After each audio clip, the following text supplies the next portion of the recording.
आप सभी का स्वागत है उत्तराखंड ऑनलाइन क्लासेस में। तो सभी लोग ज्वाइन हो जाएं, आप सभी से आग्रह है। तो आज हम अभी पढ़ेंगे पॉलिटिकल साइंस। हमने कल स्टार्ट कर दिया था, कल पहली क्लास थी इसकी। और मैंने आपको बताया था कि संविधान सभा की डिमांड कैसे कैसे हुई और इसका विचार कहाँ से आया। कल इस पे चर्चा की थी हमने। ठीक है। तो आपकी पॉलिटी में इंटरेस्ट जगे, यानी कि पॉलिटी आपकी इंटरेस्टिंग हो, इसलिए मैंने इस टॉपिक से इस चीज़ को स्टार्ट करा। ठीक है। संविधान सभा से स्टार्ट करा। अदरवाइज अगर मैं आपको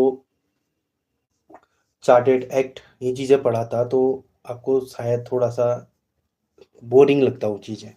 चार्टर एक्ट वगैरह या भारतीय शासन अधिनियम ये चीज़ें पढ़ाता तो थोड़ा बोरिंग लगता, तो इसलिए मैंने संविधान सभा से स्टार्ट करा। धीरे धीरे ऐसे ऐसे करके हम लीक पकड़ेंगे और लीक को पकड़ते हुए आगे चलेंगे, तो आपको इंटरेस्ट भी आएगा और समझ भी आएंगी चीज़ें। ठीक है। तो मैं थोड़ा रिकैप कर देता हूँ।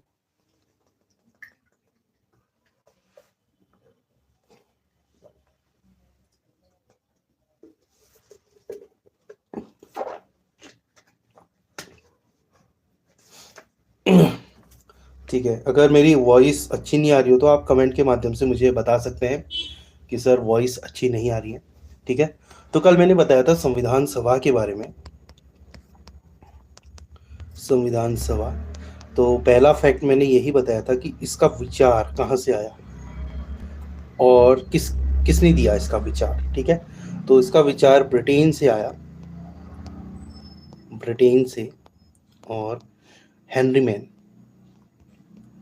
हेनरी मैन द्वारा इसका विचार दिया गया, इसका आइडिया दिया गया कि भैया एक संविधान सभा होनी जरूरी है, जो संविधान या ऐसी नियमावली की स्थापना करें या नियमावली बनाए जिससे हम अपनी शासन व्यवस्था को चला सकें। ठीक है। ताकि हमें कोई परेशानी न हो शासन व्यवस्था को समझने में। ठीक है।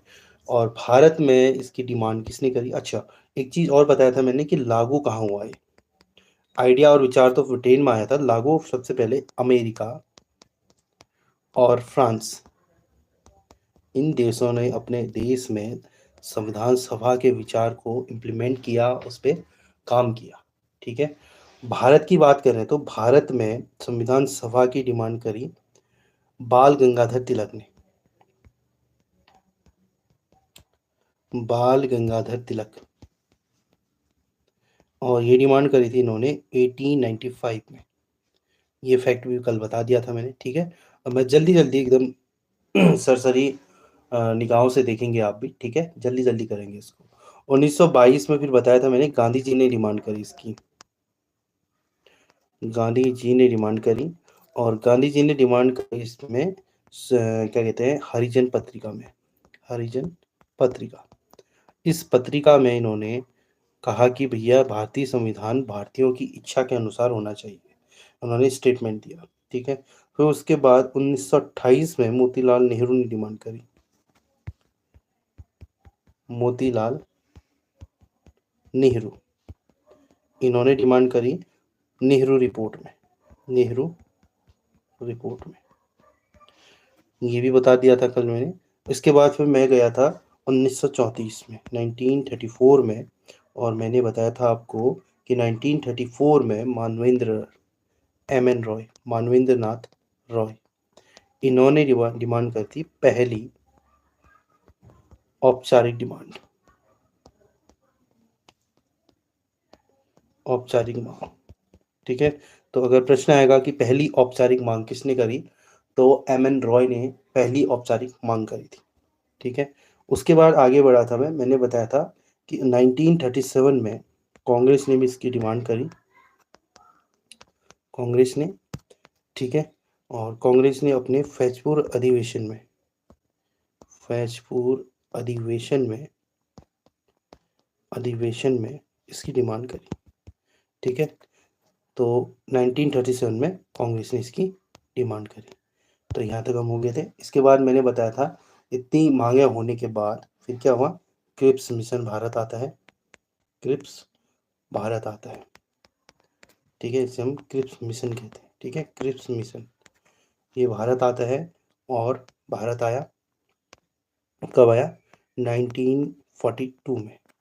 1942 में क्रिप्स मिशन भारत आता है, मार्च 1942, ठीक है, फैक्ट में नोट कर लेना इसको। मार्च 1942 में भारत आता है और वो इस डिमांड को औपचारिक कहता है, औपचारिक या वैध, कि भैया कहता है कि इनकी डिमांड वैलिड है, सही है, बट हम इनकी डिमांड कब पूरी करेंगे? द्वितीय विश्व युद्ध के बाद, द्वितीय विश्व युद्ध के बाद, ठीक है। तो उसके बाद 1946 में कैबिनेट मिशन भारत आता है, कैबिनेट मिशन, ठीक है। इसमें 3 मेंबर आते हैं, अलेक्जेंडर, ठीक है, पैथिक, लॉरेंस, लॉरेंस और स्वयं क्रिप्स। पैथिक लॉरेंस का अध्यक्ष होता है, अध्यक्षता करता है, अध्यक्षता करता है। हैंड राइटिंग थोड़ा अंडरस्टैंड कर लेना, क्योंकि मैं बोल तो रहा ही हूँ, ठीक है। थोड़ा बहुत आपके समझने के लिए ये चीज़ें मैं नोट कर रहा हूँ स्क्रीन पे, ठीक है। तो स्क्रीन पे उतना वो नहीं होता, बट मतलब परफेक्ट नहीं बन पाता बुक की तरह, तो थोड़ा बहुत अंडरस्टैंड कर लेना। पैथिक लॉरेंस लिखा है ये, ठीक है। और ये अध्यक्षता, इसकी अध्यक्षता किसने करी थी? क्रिप्स मिशन की, सॉरी कैबिनेट मिशन की, पैथिक लॉरेंस ने। और ये लोग कहते हैं कि भैया भारत में संविधान होना चाहिए, ठीक है। ये अपनी रिपोर्ट पेश करते हैं और कहते हैं कि भैया भारत में संविधान सभा होनी चाहिए या भारत में संविधान होना चाहिए, और इन्हीं की सिफारिश पर, ठीक है, संविधान सभा का गठन किया गया, संविधान सभा का गठन किया गया, गठन किया गया। यहाँ तक आप लोगों को समझ आ गया होगा, ठीक है। अब आगे बढ़ते हैं। इसके बाद मैंने बताया था कि संविधान सभा में टोटल 389 मेंबर्स थे, और मैंने बताया था इसमें से 296 ब्रिटिश भारत और 93 देसी रियासत, ये देशी रियासत, रियासत के मेंबर थे, ठीक है। और मैंने बताया था इनका चुनाव किया गया, चुनाव, ठीक है, चुनाव लड़ाए गए। और मैंने एक फैक्ट बताया था अंबेडकर जी के बारे में, ठीक है, अंबेडकर, इनके बारे में फैक्ट बताया था कि ये भैया बम्बई प्रेसिडेंसी से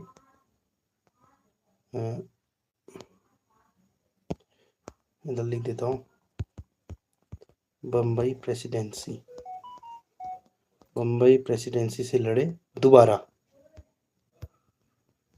क्योंकि पहले ये बंगाल से लड़ते हैं, ठीक है, बंगाल से, पूर्वी बंगाल से। और बंगाल मैंने बताया था अलग हो जाता है, ठीक है, पाकिस्तान में मिल जाता है वो, इस वजह से बंगाल की सीट हाथ से चली जाती है। तो दोबारा वो बम्बई प्रेसिडेंसी से पूना सीट से लड़ते हैं, पूना सीट से, ठीक है। ये फैक्ट इसलिए बताया था, इससे प्रश्न आता है। और मैंने बताया था क्या कहते हैं, भारतीय संविधान के जनक,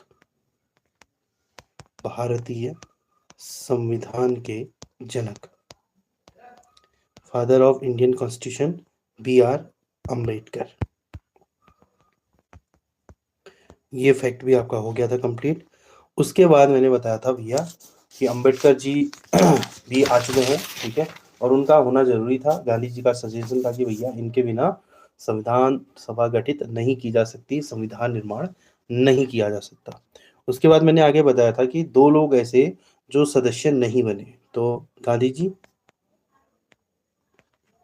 गांधी जी और जिन्ना, जो सदस्य नहीं बने, नहीं थे। और 2 लोग ऐसे जिन्होंने सदस्यता स्वीकार नहीं करी, तेज बहादुर, बहादुर सप्रू, सप्रू, तेज बहादुर सप्रू, ठीक है, ऐसे लिखना, पोमेरॉय है, ठीक है, प्रू। और दूसरे जय प्रकाश नारायण, ये 2 लोग जिन्होंने सदस्यता स्वीकार नहीं की,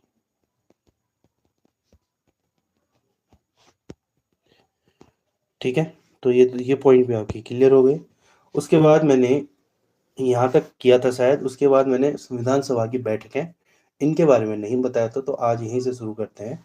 तो हेडिंग डालिएगा संविधान सभा की बैठकें। संविधान सभा की बैठकें। तो संविधान सभा की कितनी बैठकें हुई और प्रथम बैठक कब हुई, ठीक है, उसमें पढ़ेंगे हम। ठीक है, तो पहला पॉइंट लिखिएगा आप, ठीक है, या पहली हेडिंग बनाइएगा प्रथम बैठक। प्रथम बैठक, ठीक है। अब मैं थोड़ा स्लो हो जाऊंगा क्योंकि मैंने रिकैप पूरा करा दिया है, ठीक। और हम अब यहाँ से क्या करेंगे, आगे से बढ़ेंगे, ठीक है। कल तक जहाँ हुआ था उससे आगे हम यहाँ से बढ़ जाएंगे, ठीक है। तो प्रथम बैठक हुई थी संविधान सभा की 9 दिसंबर 1946। इसको स्टार ही बना दो, ठीक है। 9 दिसंबर 1946 इस दिन पहली बैठक हुई थी। और इस बैठक का मेन प्रश्न आता है कि प्रथम बैठक कब हुई, ठीक है। तो आपको ध्यान रखना है 9 दिसंबर 1946 को पहली बैठक हुई थी। प्रथम बैठक के अध्यक्ष थे सच्चिदानंद सिन्हा। सच्चिदानंद सिन्हा, ये क्या थे, अध्यक्ष थे पहली बैठक के। और ये अध्यक्ष अस्थाई थे, अस्थाई, यानी कि परमानेंट अध्यक्ष नहीं थे। जैसे फर्स्ट बैठक के लिए इनको अध्यक्ष बनाया गया। अब इनको अध्यक्ष इसलिए बनाया गया क्योंकि देखो इतने 389 इतने मेंबर आए हैं, इनको संभालना भी तो है। इतने लोग एक साथ बैठेंगे तो हड़गम तो होगी, इनको लीड करने के लिए एक आदमी चाहिए ना। तो सच्चिदानंद बहुत ही सीनियर और क्या कहते हैं सबसे बुजुर्ग व्यक्ति थे। तो इसलिए इनको क्या बनाया गया, अध्यक्ष बनाया गया, ताकि लोग इनकी बातें सुने और इनका मतलब इनकी बात माने। इसलिए इनको पहला वो बनाया गया, ठीक है। उसके बाद एक प्रश्न और फैक्ट और बनता है कि इस प्रथम बैठक में मुस्लिम लीग ने हिस्सा नहीं लिया। मुस्लिम लीग ने मुस्लिम लीग ने हिस्सा नहीं लिया, ठीक है। एक फैक्ट ये बन गया कि भैया मुस्लिम लीग ने इसमें हिस्सा नहीं लिया। दूसरा, इस बैठक में कुल सदस्य कितने थे। इस प्रथम बैठक में कुल सदस्यों की संख्या थी जो पहुंचे सदस्य, क्या हो गया मेरे को, एक मिनट, हाँ, कुल सदस्य मेंबर। तो इसमें कुल सदस्य कितने थे, 208 कुल सदस्य थे, ठीक है। प्रथम बैठक, ठीक है। तो अध्यक्ष कौन थे, सच्चिदानंद सिन्हा अस्थायी अध्यक्ष थे। मुस्लिम लीग ने इसमें भाग नहीं लिया था और इसमें कुल 208 सदस्य थे, ठीक है। और पहली बैठक कब हुई थी, 9 दिसंबर 1946 को, 9 दिसंबर 1946, ठीक है। और ये हुई थी कहाँ, दिल्ली में। तो पहले बैठक हुई थी दिल्ली में, ठीक। अब आगे बढ़ते हैं, अगला कि दूसरी बैठक कब हुई। दूसरा पॉइंट, दूसरी बैठक, दूसरी बैठक। अब 9 दिसंबर को पहली बैठक हुई, तो इसके जस्ट 2 दिन बाद 11 दिसंबर को, 11 दिसंबर 1946 को इसकी दूसरी बैठक होती है। और इस दूसरी बैठक में अध्यक्ष चुने जाते हैं, क्योंकि पहली बैठक में लोग बैठ चुके हैं और लोगों को पता है क्या करना है अब आगे हमने, ठीक है, किस उद्देश्य से आए हैं, ठीक है। तो इस दूसरे बैठक में क्या किया जाता है, अध्यक्ष चुन चुन लिया जाता है राजेंद्र प्रसाद को, राजेंद्र प्रसाद को। और ये स्थायी अध्यक्ष होते हैं, स्थायी परमानेंट अध्यक्ष होते हैं कौन, राजेंद्र प्रसाद। और इसके एक उपाध्यक्ष भी चुने जाते हैं, उपाध्यक्ष, उपाध्यक्ष होते हैं HC मुखर्जी, ठीक है। तो पहली बैठक के अध्यक्ष सच्चिदानंद सिन्हा और दूसरी बैठक के अध्यक्ष राजेंद्र प्रसाद, उपाध्यक्ष HC मुखर्जी। अब बात करते हैं, ठीक है, दूसरी बैठक से ये पॉइंट इंपॉर्टेंट है, ठीक है, कब हुई थी, अध्यक्ष कौन था और उपाध्यक्ष कौन था, ठीक है। अब तीसरी बैठक में आते हैं, तीसरी बैठक, तीसरी बैठक। अब तीसरी बैठक में भी क्या क्या होता है, अध्यक्ष उपाध्यक्ष वही रहते हैं, ठीक है। इस बैठक में जो हम याद करने योग्य है, हमारे जो पॉइंट बनेगा वो बनेगा कि इस अध्यक्ष में सॉरी इस बैठक में पहली बात तो ये बैठक हुआ कब था देखो 9 को पहली हुई थी, 2 दिन बाद दूसरी, फिर 2 दिन बाद तीसरी। 13 दिसंबर 1946 ये हुई थी तीसरी बैठक। पहली 9 को, 2 दिन बाद दूसरी, 2 दिन बाद तीसरी। ठीक है, ऐसे भी याद कर सकते हो। ठीक है, तो तीसरी बैठक 13 दिसंबर 1946 को हुई थी और इस बैठक में नेहरू जी द्वारा, ठीक है, नेहरू द्वारा क्या किया गया, उद्देश्य प्रस्ताव पारित किया गया। उद्देश्य प्रस्ताव, उद्देश्य प्रस्ताव प्रस्तुत किया गया, पारित किया गया। ठीक है, यानी कि उद्देश्य प्रस्ताव पढ़ा गया और उद्देश्य प्रस्ताव में ये था कि भैया हम तुम लोग जो इतने बैठे हो यहाँ इस संविधान सभा में, तो तुम लोगों के कार्य क्या है और क्या क्या तुमने करना है, इस संबंध में क्या था, उद्देश्य प्रस्ताव था। आगे चल के इसी उद्देश्य प्रस्ताव को प्रस्तावना के तौर पे रखा गया। प्रस्तावना, ठीक है, प्रस्तावना के तौर पे रखा गया, जिसको हम उद्देशिका भी बोलते हैं। ठीक है, संविधान के या कुल मिला के एनसीईआरटी अगर बुक देखोगे तो उसमें उद्देशिका करके है। ठीक है, तो वही क्या है, हमारी प्रस्तावना है और वही उद्देशिका है। ठीक है, उद्देशिका नाम से होता है। ठीक है, अब दूसरी देखो तीसरी बैठक हो गई है 1946 को। ठीक है, और संविधान सभा फाइनली क्या करती है, संविधान सभा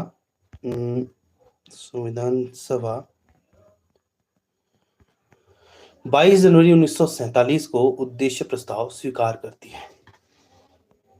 22 जनवरी 1947 को उद्देश्य प्रस्ताव क्या करती है, स्वीकार करती है। अब देखो प्रस्तुत किया था 13 दिसंबर को और पारित हुआ 22 जनवरी। इतना टाइम क्यों लग गया? ठीक है, क्योंकि मुस्लिम लीग एक भी बैठक में भाग नहीं लिया, नहीं लिया। अब इनके दिमाग में अलग ही खिचड़ी चल रही थी। मुस्लिम लीग, इनका तो पहले से तय हो गया था कि भैया हमने क्या करना है, अलग रहना है, अलग देश बनाना है, अलग संविधान बनाना है, और यहाँ भारत में उनका मन नहीं लग रहा था कुल मिला के। ठीक है, तो इसलिए उन्होंने इन बैठकों में हिस्सा नहीं लिया और जो चुनाव प्रक्रिया हुई उसमें हिस्सा नहीं लिया। ठीक है, उसमें भी बढ़ चढ़ के हिस्सा नहीं लिया। ठीक है, तो इन्होंने क्या करा, एक एक प्रकार से विरोध कर दिया था कि भैया हम संविधान सभा में मतलब सदस्यता स्वीकार नहीं करते। ठीक है, तो ठीक हो गया फिर। तो उनका इंतजार किया गया। अंबेडकर जी का कहना था कि हम ऐसा करते हैं, मुस्लिम लीग का इंतजार करते हैं, क्या पता वो अगर आए तो कुछ बात बने। ठीक है, तो इसलिए अ, इतना वेट किया गया। तो फाइनली उनका इंतजार काफ़ी लंबा हो चुका था, ज़्यादा हो चुका था, इसलिए फाइनली द्वारा 22 जनवरी 1947 को 1947 को उद्देश्य प्रस्ताव स्वीकार कर लिया गया। तो ये फैक्ट आप नोट कर लेना, मतलब ध्यान में रखना। प्रश्न आ सकता है कि उद्देश्य प्रस्ताव कब स्वीकार किया गया, तो कब किया गया, 22 जनवरी 1947। ठीक है, अब एक लीक में चल गया ना, हमने 96 से 42 से 1942 से शुरू करा, 46 में आए, फिर 46 में आ गए। ठीक है, तो ऐसे संविधान सभा का क्या हुआ, गठन हुआ। अब संविधान निर्माण की बात करते हैं। ठीक है, मेकिंग ऑफ इंडियन कॉन्स्टिट्यूशन। ठीक है, अब संविधान निर्माण में क्या क्या बाधाएं आई, कैसे हुआ, कितनी समितियां बनी। ठीक है, इन सब के बारे में बात करते हैं। ठीक,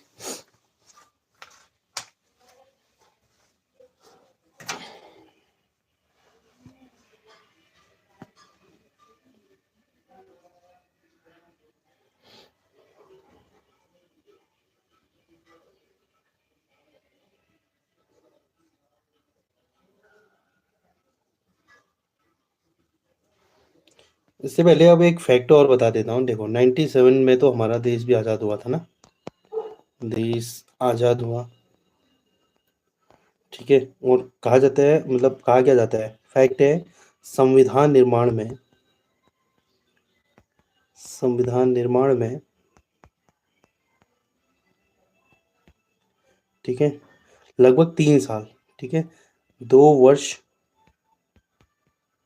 11 माह 18 दिन, ठीक है, इतना टाइम लग गया था संविधान निर्माण में।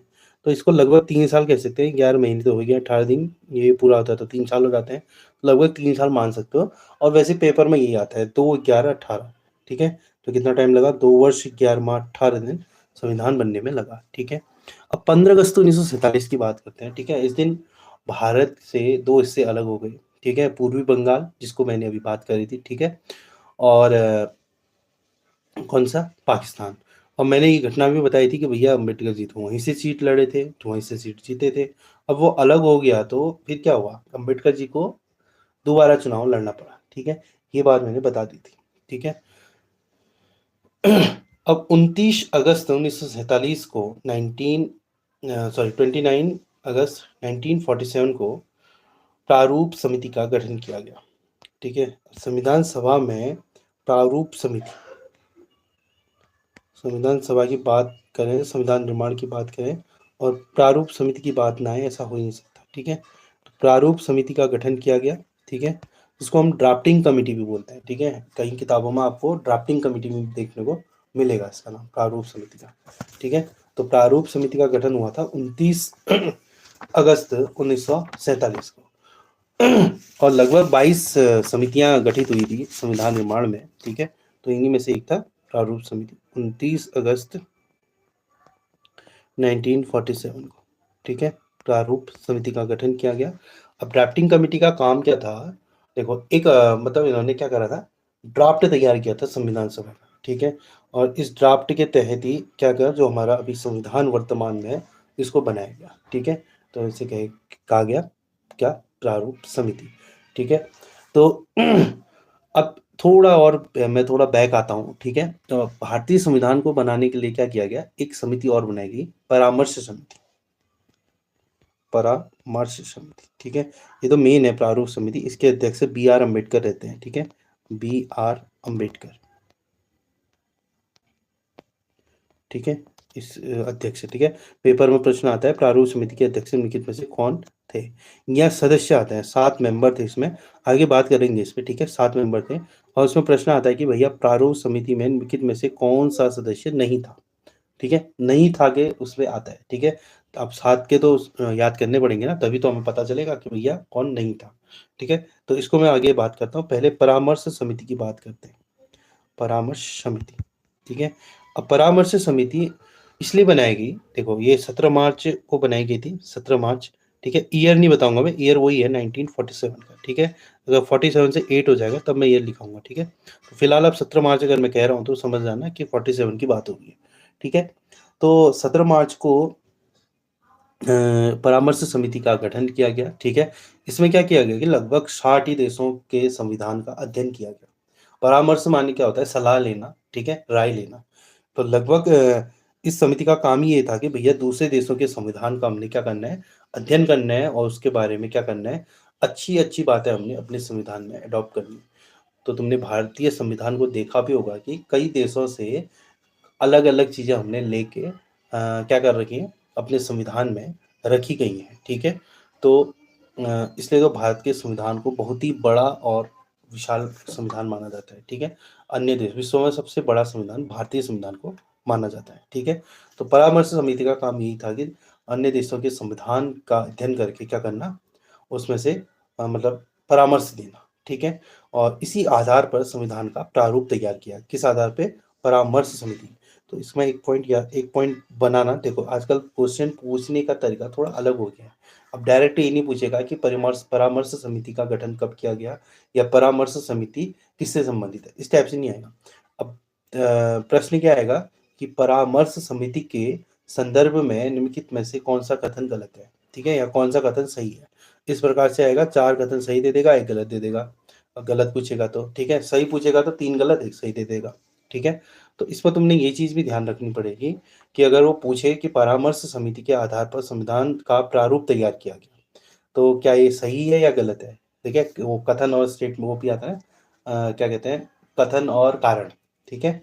तो कथन और कारण में भी इस टाइप के प्रश्न डाले जा सकते हैं, ठीक है? अब मैं आपका पेपर लूँगा ना संडे को, संडे को तो शायद इस संडे पॉसिबल ना हो पेपर लेना, क्योंकि उस दिन 11 तारीख को लोअर पीसीएस का एग्ज़ाम है, ठीक है? तो वो एग्ज़ाम मेरा भी है तो शायद मैं उतना टाइम नहीं दे पाऊँ उसके लिए, ठीक है। तो हम ऐसा करेंगे, मंडे को ले लेंगे, ठीक है। मंडे को शाम को इसी टाइम पे, क्लास टाइम पे पेपर ले लेंगे उस दिन, ठीक है। थोड़ा मुझे भी रिलैक्स मिल जाएगा और आप लोगों को भी हो जाएगा, ठीक है। तो संडे को मतलब जी तोड़ पढ़ना, जितना मैंने पढ़ा है उसी में से पूछूंगा। ऐसा नहीं कि आउट ऑफ वो होगा, सिलेबस होगा। सिलेबस मेरा वही रहेगा जितना मैंने आपको पढ़ाया अभी तक, ठीक है। 1 हफ्ता 2 हफ्ता जितनी भी क्लासेस चली है उसी के अकॉर्डिंग मैं पूछूंगा, ठीक है। और लिंक आपको मैं वही ग्रुप में, हमने ग्रुप बना रखा है, उसमें भेज दूंगा। और कोई नया अगर कोई जुड़ा है इसमें और वो भी चाहता है कि भैया हम भी क्या करें, टेस्ट दें, तो नंबर लिख देता हूँ मैं, 7409740284, ठीक है। तो इस नंबर पे मेरे को मैसेज कर देना, व्हाट्सअप नंबर है मेरा, और मैं आपको ग्रुप में ऐड कर दूंगा, ठीक है। तो उसी ग्रुप में मैं टेस्ट लिंक भेज पाऊंगा, ठीक है। यूट्यूब में पॉसिबल नहीं है लिंक भेजना, ठीक है। तो फिर भी यूट्यूब में मैं करूँगा, कम्युनिटी पोस्ट होती है उसमें डाल दूंगा, आप उसमें से भी देख सकते हो। अगर ग्रुप में जुड़ोगे तो ये रहेगा कि हाँ भैया एक टच में रहता है बंदा, ठीक है। क्योंकि यूट्यूब में तो ऐसा रहता है कि आते रहते हैं लोग, है ना। तो एक नंबर अगर आप इसमें मुझे मैसेज कर देंगे नाम के साथ, तो मैं आपको ऐड कर दूंगा, ठीक है। फिलहाल बैक टू टॉपिक आते हैं, ठीक है। तो हम क्या करेंगे, मंडे को वो कर लेंगे, टेस्ट ले लेंगे, ठीक है। तो फिलहाल हाँ, तो मैंने बोला इस टाइप से प्रश्न भी आ सकते हैं कि भैया निम्नलिखित में से प्रारूप समिति के संदर्भ में कौन सा कथन सत्य है, असत्य है, इस टाइप से आएगा। और बोल देगा कि भैया परामर्श समिति के आधार पर संविधान का प्रारूप तैयार किया गया, लो, ठीक है। और एक एक और आ जाएगा कि अ, संविधान का जो प्रारूप है उसका प्रस्ताव किसने पेश किया था, तो उसका प्रस्ताव BN राव, ठीक है, इन्होंने पेश किया था। और इस प्रारूप में मैं लिखाऊंगा, अभी पॉइंट लिखाता हूँ आपको, ठीक है। इस प्रारूप में 243 अनुच्छेद और 13 अनुसूचियां थी, ठीक है। देखो, प्रारूप से 3 फैक्ट बन गए, ठीक है। अब इसमें कथन और कारण में क्वेश्चन आ सकते हैं। कथन क्या आएगा, परामर्श समिति के आधार पर संविधान का प्रारूप तैयार किया गया। और कारण क्या रहेगा, कारण क्या रहेगा कि नहीं, कारण नहीं, ये तो रीजन बन जाएगा ना, ठीक है। अभी क्वेश्चन नहीं बन पा रहा। संविधान बनाने के लिए परामर्श समिति का गठन किया गया, ऐसे आएगा। और कारण आएगा कि भैया इसका क्या कहते हैं, इस संविधान का प्रारूप BN राव ने पेश किया। इस टाइप से आ सकते हैं प्रश्न। प्रश्न की जो वो है रूपरेखा है आजकल बदल चुकी है, ठीक है। तो आपने क्या करना है, एक एक जो फैक्ट वाले पॉइंट है उनको तो ये समझो कि दिमाग में ऐसे रखना है कि भैया मरते दम तक नाटे, मतलब एटलीस्ट मरते दम तक तो नहीं, एग्जाम निकलने तक मतलब आपके दिमाग में रहे वो चीजें, ठीक है, एग्जाम क्वालिफाई करने तक।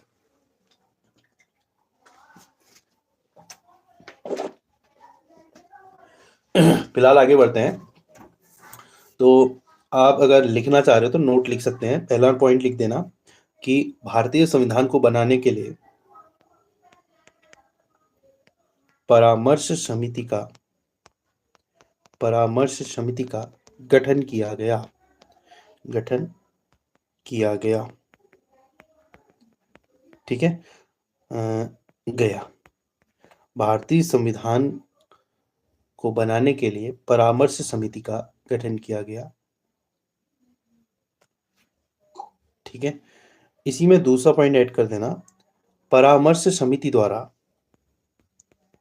परामर्श समिति द्वारा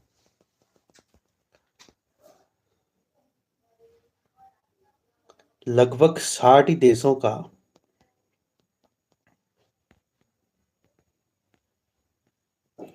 लगभग 60 देशों का अध्ययन किया गया।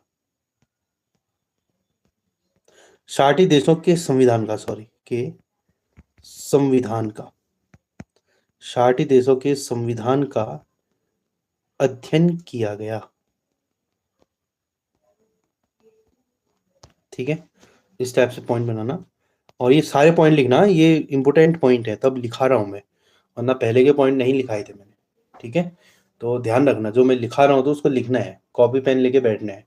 यानी कि यूट्यूब खोल लिया, स्क्रॉल में दिख रहा है लाइव में कोई क्लास पढ़ा रहा है, देखो, ऐसे नहीं चलेगा काम, ठीक है। अगर आप सीरियसली पढ़ना चाहते हैं चीज़ों को तो अपने पेन और कॉपी लेके तो बैठना ही पड़ेगा, ठीक है। तो ऐसा करोगे तो बढ़िया रहेगा, आप ही के लिए है, मेरे को तो है नहीं कि भैया नोट से दिखाओ, कॉपी चेक करनी है, आपको नंबर देने हैं, बोनस नंबर देने हैं। मेरे हाथ में कुछ नहीं है, नंबर देना, नंबर छीनना कुछ नहीं है, ठीक है। बस ये है कि आप लोगों के लिए, ठीक।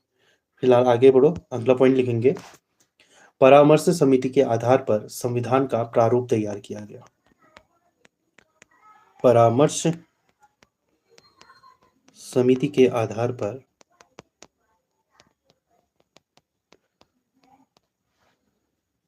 संविधान का प्रारूप तैयार किया गया।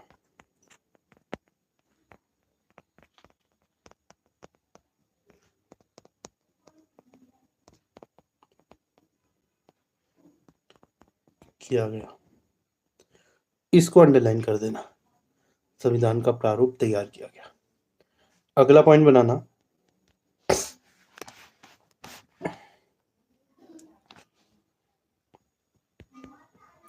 BN राव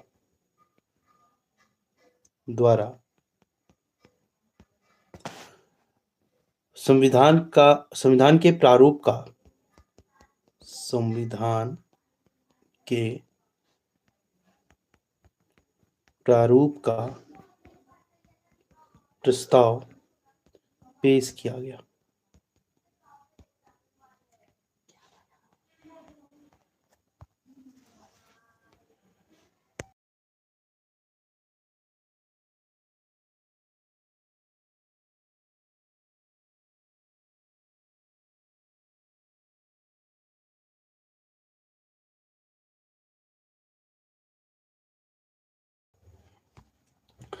तो लिख दिया होगा BN राव द्वारा संविधान के प्रारूप का प्रस्ताव पेश किया गया, लिख दिया होगा, ठीक है। ब्रैकेट में लिख देना अक्टूबर 1947। इसमें प्रश्न भी आ सकता है कि कब पेश किया गया, ठीक है। तो आपको ध्यान रखना पड़ेगा अक्टूबर 1947, ठीक है। याद करने की जरूरत नहीं है वैसे, ये ना, ये टाइम पीरियड ना एक अनुमान लगा सकते हो आप, ठीक है। 97 का है, तो आपको लग रहा होगा कि भाई 17 मार्च, देखो इसका भी लिखा था मैंने, 17 मार्च को परामर्श समिति, ठीक है। तो मार्च के बाद अप्रैल, मई, जून, ठीक है। हर चीज में टाइम लगता है ना, ये नहीं कि आज मार्च 17 को, 18 को भैया प्रारूप तैयार कर दो, 19 को पेश कर दो, ऐसा थोड़ा ना होता है, ठीक है। टाइम लगता है, क्योंकि इतना बड़ा संविधान बनाना है, भव्य संविधान बनाना है, ठीक है। तो इस चीज के लिए थोड़ा समय लगता है, ठीक है। तो थोड़ा सा अगर आप इन चीजों को अगर कंटिन्यू पढ़ोगे ना, तो आपको थोड़ा बहुत आइडिया लग जाता है कि हाँ भैया अक्टूबर 1947 होगा, अक्टूबर का टाइम होगा ये, ठीक है। तो लिख दिया होगा। आगे बढ़ते हैं, आगे पॉइंट लिखेंगे। अगला पॉइंट लिखना, इस प्रारूप में, इस प्रारूप में 243 अनुच्छेद, 243 अनुच्छेद, जिसको हम आर्टिकल कहते हैं, ठीक है, आर्टिकल, 243 अनुच्छेद एवं 13 अनुसूची, 13 अनुसूचियां थी। 243 को अंडरलाइन, 13 को अंडरलाइन, 243 अनुच्छेद थे और 13 अनुसूचियां थी। ये पक्का, ये प्रश्न अगर बनेगा तो उसी में बनेगा, स्टेटमेंट में, ठीक है। ये कौन सा कथन गलत है, इसमें पक्का बनेगा ये, ठीक है। तो उसके लिए आपने ये चीज तैयार करके रखनी है, ठीक। अब एक नोट पॉइंट लिख देना साथ में, ठीक है। नोट पॉइंट, नोट पॉइंट में लिख देना, BN राव संवैधानिक सलाहकार थे, ठीक है। आप लोगों के मन में डाउट हो रहा होगा कि BN राव थे कौन, ठीक है। तो नोट पॉइंट में लिख देना कि BN राव संवैधानिक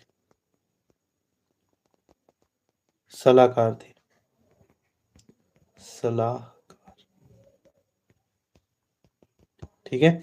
BN का अगर फुल फॉर्म जानना चाहते हो तो आप सर्च कर लेना, ठीक है, ऑनलाइन गूगल में मिल जाएगा आपको BN का, ठीक है। थोड़ा अपनी तरफ से भी मेहनत करोगे तो आप BN, इनका फुल फॉर्म सर्च करोगे तो इनके बारे में थोड़ा मिलेगा आपको पढ़ने को, और उसको पढ़ लोगे तो थोड़ा बहुत दिमाग में बैठ जाती है चीज़ें, ठीक है। तो थोड़ी चीज़ें अपने अपने लिए भी एज ए होमवर्क रखा करो, ठीक है। तो जैसे मैं कई चीज़ पढ़ाता हूँ ना, कई में कोई डाउट रहता होगा, है ना। ऑनलाइन में तो पूछ नहीं सकते ना, कमेंट के माध्यम से पूछ सकते हो, लेकिन कौन ही करे कमेंट, कौन ही पूछे इतना, कभी कभी होता है ऐसा, बच्चे सोचते हैं कि हो गया, छोटी चीज़ है क्या पूछे। तो इन चीज़ों को एक साइड में नोट कर लिया करो, जो चीज़ें आपके डाउट में रहती है ना, ठीक है। आजकल तो इतनी एडवांस टेक्नोलॉजी है, तो आपको मतलब कहीं जाने की ज़रूरत नहीं पड़ती है, ठीक है। गूगल, ठीक है, चैट जीपीटी, ठीक है, जीपीटी, ये आज ये तो इतने एडवांस टूल है आज की डेट में, इससे कुछ भी पूछो ये बता देता है एग्जैक्टली। लेकिन अभी ये एकदम स्टैब्लिश नहीं हुआ है चैट जीपीटी। स्टैब्लिश का मतलब ये कुछ चीज़ें गलत बता देता है, ठीक है। जैसा इसको पता रहता है वही बताता है, क्योंकि ये मतलब ये एक एआई है, ये खुद का दिमाग यूज करता है। मतलब गूगल तो क्या करता है, वेबसाइट देखता है, उस हिसाब से तुम्हें सर्च करके बताता है। लेकिन चैट जीपीटी खुद खुद का जो उसके पास स्टोर रहेगा उसी को बताता है। तो तुमने क्या करना पड़ेगा, पहले जानकारी इसके बाद स्टोर करनी पड़ेगी, फिर उससे तुम उससे संबंधित चीज़ें पूछ सकते हो उससे, ठीक है। तो इससे थोड़ा पूछने में थोड़ा चीज़ें सोचनी पड़ेंगी आपने। अब उतना एडवांस टूल नहीं है गूगल, लेकिन चैट जीपीटी एक अच्छा खासा आपके मतलब जितना बेसिक नॉलेज है वो दे सकता है, ठीक है। ये तो टूल की बात है, ठीक है। ये मतलब इन टूलों का भी यूज़ करो, आजकल स्मार्टफोन रहते हैं सबके पास, ठीक है। कोई चीज़ डाउट में रहती है तो गूगल वगैरह में देख लिया करो, फिर भी डाउट में रहती हैं तो फिर मुझसे पूछ लिया करो, है ना। या पहले मुझसे पूछ लिया करो, जैसा आपको सूटेबल लगे, है ना। तो लेकिन डाउट नहीं रखना है कुल मिला के, ठीक है। तो फिलहाल BN राव संवैधानिक सलाहकार थे, ठीक है, कॉन्स्टिट्यूशनल एडवाइजर, ठीक है। तो नोट पॉइंट लिख दिया होगा। अगला पॉइंट लिखना, ये पॉइंट भी जरूरी है लिखने के लिए, ठीक है। संविधान के प्रारूप की जांच के लिए, संविधान के प्रारूप की जांच के लिए, जांच के लिए ड्राफ्टिंग कमेटी बनाई गई।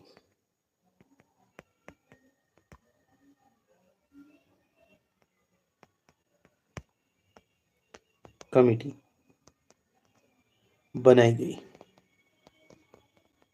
अब जस्ट मैंने बात करी थी प्रारूप समिति, वही है ड्राफ्टिंग कमेटी, ठीक है। हिंदी में बोलते हैं प्रारूप समिति, ठीक है। समिति हो गया, समिति समझ लेना, ठीक है। प्रारूप समिति बनाई गई किसके लिए, इस प्रारूप की जांच के लिए, ठीक है। इस प्रारूप जो बनाया था, ठीक है, संविधान का प्रारूप, उसकी जांच के लिए क्या किया गया, ड्राफ्टिंग कमेटी बनाई गई।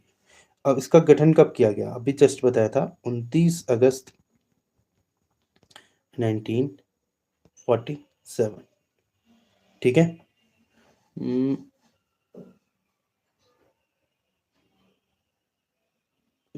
हाँ ठीक है, ठीक है, 19 अगस्त 1947, ठीक है। तो ये बनाया गया और इसके अध्यक्ष मैंने बताया था BR अम्बेडकर, ठीक।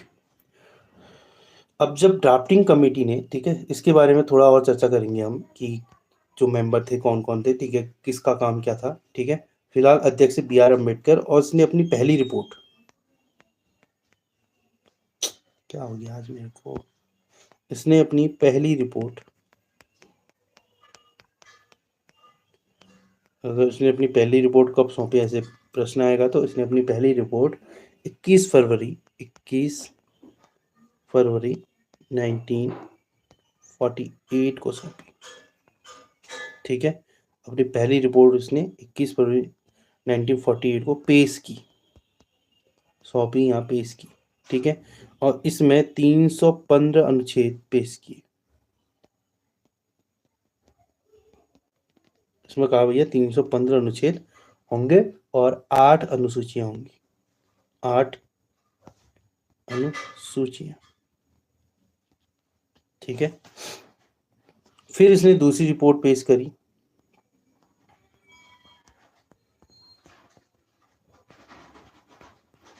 दूसरी रिपोर्ट पेश करी, और दूसरी रिपोर्ट में ये इसने पेश करी थी 26 अक्टूबर 1948। पहली रिपोर्ट, दूसरी रिपोर्ट 1948 को पेश करी, और इसमें इन्होंने कहा,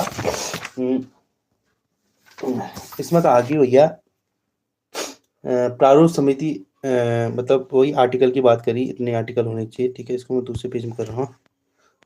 दूसरी रिपोर्ट पेश करी 26, इसमें कर लेना 26 अक्टूबर 48 को, ठीक है। और इस दूसरी रिपोर्ट में इन्होंने 3 वाचन रखे, मेन ये है 26 अक्टूबर 1948। ठीक है, अब दूसरी रिपोर्ट जो पेश करी थी उसके लिए 3 वाचन रखे। पहला वाचन इनका रहा 9 नवंबर।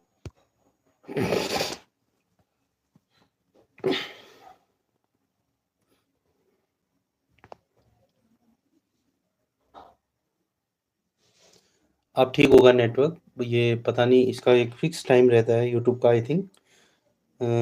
कितनी देर क्लास हुई एक बार देख लेना, आप लोग टाइम देख लेना, उस हिसाब से कल से हम इस चीज़ का ध्यान रखेंगे। ठीक है, तो फिलहाल कोई नहीं, आगे बढ़ते हैं, हम दोबारा से रिस्टार्ट कर दिया हमने चीज़ें। तो हाँ, तो 26 नवंबर 1949 को क्या संविधान दिवस के रूप में मनाया जाता है, और इसी दिन संविधान को हमने अंगीकृत किया था, यानी कि एक्सेप्ट किया था। ठीक है, ठीक, अब इसको मैं मिटा दे रहा हूँ। ठीक है, तो जो द्वितीय, जो उन्होंने दूसरी रिपोर्ट दी 26 अक्टूबर 1948 को दी। ठीक है, और सॉरी, कब दी थी? हाँ, 26 अक्टूबर 1948 को दी थी, और इसमें तीन वाचन हुए, पहले, दूसरा और तीसरा। वाचन का मतलब है रीडिंग। ठीक है, पढ़ा गया, उसको देखा गया। ठीक है, चेक किया गया, ये नहीं कि भैया ड्राफ्टिंग कमेटी ने अप्रूवल दे दिया है और हमने डायरेक्टली क्या करना है, आप उसको वो कर देना है, पब्लिश कर देना है, ऐसा नहीं। ठीक है, उसको पढ़ा गया, उसको समझा गया, एक एक बात का मतलब निकाला गया और समझा गया, ताकि कल के दिन जवाब भी तो देना हुआ ना, कि भैया संविधान में ये लिखा है तुमने, इसका मतलब ऐसा क्यों है। ठीक है, तो इसलिए रीडिंग्स की गई। ठीक है, तो पहली रीडिंग हुई 9 नवंबर 1948 को, फिर इसके बाद दूसरी रीडिंग की गई। दूसरी रीडिंग में टाइम लगा, 15 नवंबर 1948 से 17 अक्टूबर 1949 तक दूसरी रीडिंग हुई। तीसरी रीडिंग हुई फिर 14 नवंबर से 26 नवंबर को, और फाइनली 26 नवंबर को हमने क्या करा, संविधान को अंगीकृत किया, 1950 को अंगीकृत किया। ठीक है, अंगीकृत,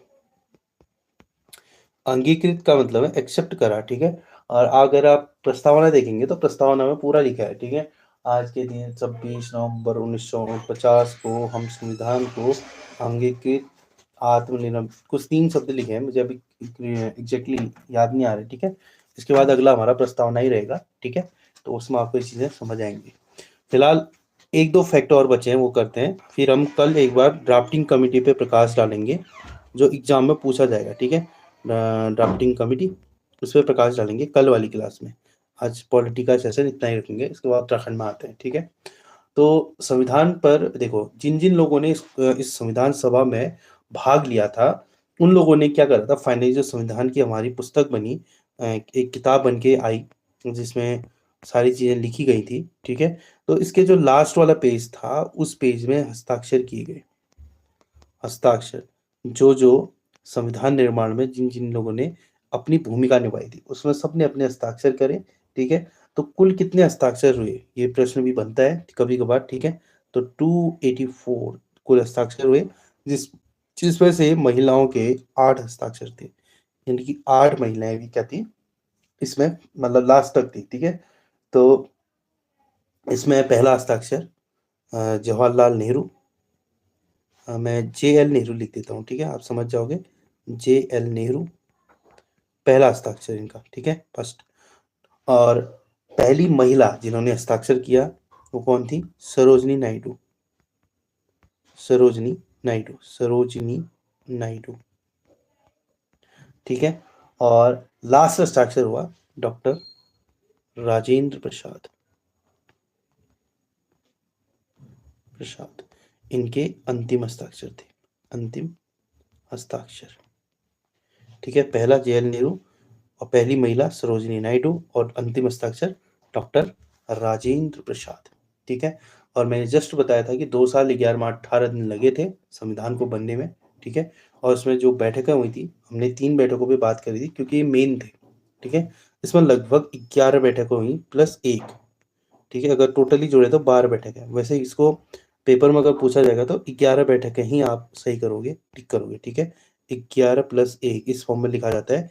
11 कुल बैठक हुई, और जो अंतिम बैठक थी उसको हम अलग से लिखते हैं। इस दिन क्या गया, संविधान अंगीकृत किया गया, अंगीकृत। ठीक है, जो ये अंतिम बैठक थी। ठीक है, और अंतिम बैठक अंतिम बैठक देखो 24 जनवरी 1950, ठीक है। अंगिरकीत क्या कर रहा था 26 नवंबर 1949, ठीक है। इस दिन अंगीकृत देखो, इस दिन जब अंगीकृत किया ना 26 नवंबर को, उस दिन कुछ विशेष अनुच्छेद रिलीज किए गए।